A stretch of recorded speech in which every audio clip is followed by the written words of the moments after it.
เราเคยเกลียดกันเมื่อตอนเราเป็นนักเรียนและยังเคยมีเรื่องกันไว้เราเคยโกรธกันเมื่อเจอกันในชั้นเรียนไม่เคยยอมฟังผู้ใดไม่เคยยอมให้กันชอบทะเลาะมีเรื่องกันทุกที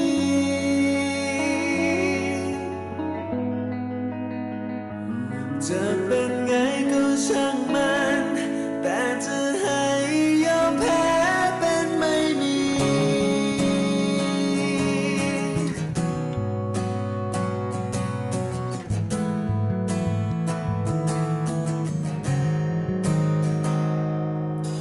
พอเราเติบโตกลับเปลี่ยนแปลงความคิดเดิมและเราลืมที่ทำกันไว้ทำความเข้าใจไม่ให้ใครมาซ้ำเติมจูงมือพากันก้าวไป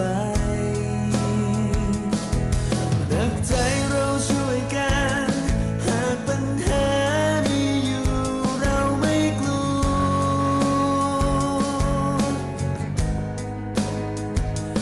หากว่าเราจะช่วยกันไม่มีวันความหวังจะมืดมัว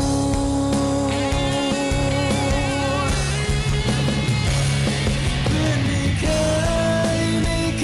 ยทิ้งกันไม่ว่าความฝันนั้นจะไกลสักเท่าไรจะหกล้มสงสารเมื่อใดเพื่อนจะปลอบใจ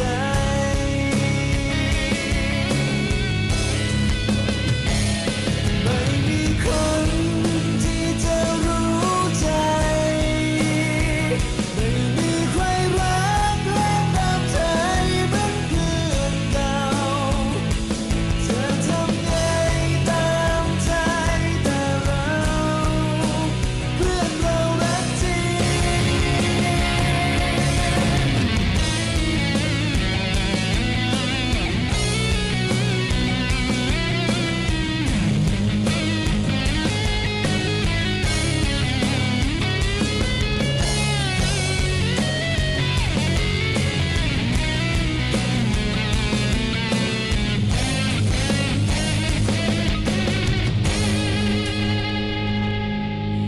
จะมีกี่คน